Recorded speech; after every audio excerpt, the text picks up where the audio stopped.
چہرے اور بازوں پر نکلتے ہیں۔ دونوں قسم کی الرجی ان بچوں میں زیادہ پائی جاتی ہے جنہیں تنگ و تاریک جگہوں پر رہائش کے باعث کھلی تازہ ہوا میسر نہیں آتی، یا انہیں متوازن خالص غذا یا مناسب مقدار میں غذائیت سے بھرپور غذا میسر نہیں آتی، یا جن بچوں کو مہینوں نہلایا نہیں جاتا یا کم نہلایا جاتا ہے۔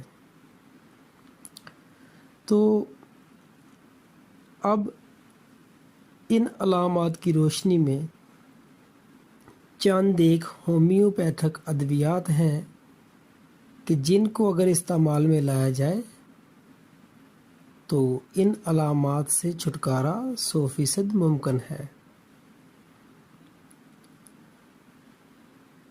شروع میں دونوں قسم کی الرجی کے لیے کیمومیلا 30 طاقت میں صبح، دوپہر اور رات کو، یعنی کہ دن میں 3 ٹائم کیمومیلا 30 کو استعمال کروایا جائے۔ اور اگر بد ہضمی کی شکایت کے بعد دھبے اور زبان کا سفید ہونا پایا جائے، یعنی کہ بد ہضمی کی شکایت بھی ہو اور ساتھ زبان جو ہے اس کا کلر سفید ہو، تو اس میں اینٹیمونیم کروڑ 30 طاقت میں صبح، دوپہر اور رات کو استعمال کروائی جاتی ہے۔ جو پہلے آپ کو بتایا گیا ہے کیمومیلا 30، وہ آپ زیادہ سے زیادہ 30 دن استعمال کر سکتے ہیں، اور یہ جو اینٹیمونیم کروڑ ہے یہ زیادہ سے زیادہ 40 دن تک۔ لیکن 30 دن مکمل کرنے ہوں یا 40 دن مکمل کرنے ہوں تو ہر 5-6 دن کے بعد درمیان میں 1-2 دن کا وقفہ ضرور رکھنا ہے، اس کے بعد دوبارہ دوائی کو شروع کرنا ہے۔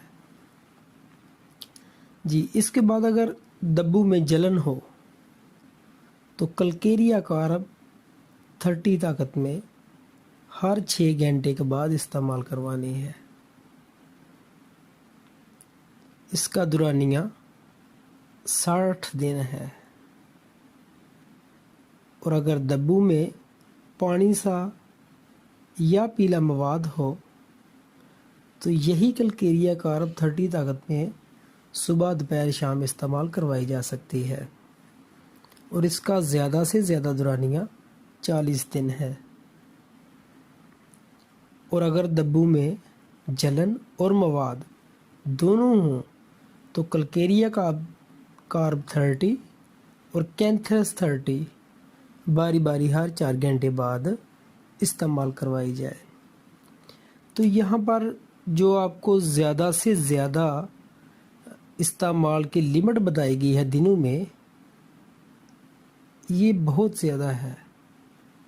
زیادہ تر تجربے میں دیکھنے میں آیا ہے کہ دوا کے شروع ہونے سے 7 دن کے اندر اندر علامات ختم ہو جاتی ہیں اور مریض مکمل صحت یاب ہو جاتا ہے۔ تو یہ آپ نے نہیں سوچنے لگ جانا کہ جی 40 دن کون دوائی استعمال کرے۔ یہ جو 40 دن یا 30 دن آپ کو بتائے گئے ہیں، یہ زیادہ سے زیادہ استعمال کی حد ہے کہ اگر کوئی مریض بہت زیادہ پرانا ہو تو اس میں زیادہ سے زیادہ استعمال کا ٹائم جو ہے وہ 30 یا 40 یا 60 دن کا ہے، لیکن عموماً پہلے ہی ہفتے میں مرض جو ہے وہ ختم ہونا شروع ہو جاتا ہے۔ تو ہماری اس ویڈیو کو لائک بھی کریں، کمنٹ بھی کریں اور شیئر بھی کریں، اور ہمارے چینل کو سبسکرائب کریں۔ تو نئی ویڈیو تک کے لیے اللہ حافظ۔